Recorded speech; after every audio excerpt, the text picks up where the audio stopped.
تمام دیکھنے اور سننے والوں کو یوٹیوب چینل ایزی ہیلتھ کی طرف سے خوش آمدید۔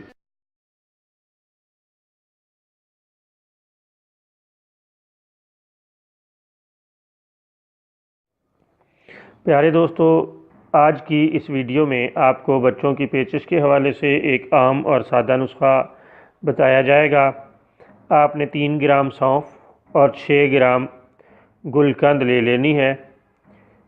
پانی 125 ملی لیٹر لیں۔ دونوں چیزیں پانی میں ڈال کر اچھی طرح جوش دیں۔ جب پانی تھوڑا سا باقی رہ جائے تو اتار کر چھان لیں اور دن میں 3 بار پلائیں۔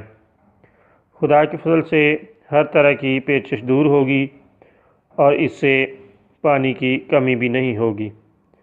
اسی طرح ہم آپ کو یہ بتا دیں کہ اگر آپ کو گلقند نہ مل سکے تو چینی کا استعمال کر لیں، لیکن بہتر یہی ہے کہ گلقند کا استعمال کیا جائے۔ کوشش کریں کہ آپ کو گلقند مل جائے، لیکن باوجود کوشش کے اگر آپ کو نہیں ملتی تو پھر بامر مجبوری آپ چینی کا استعمال کر سکتے ہیں۔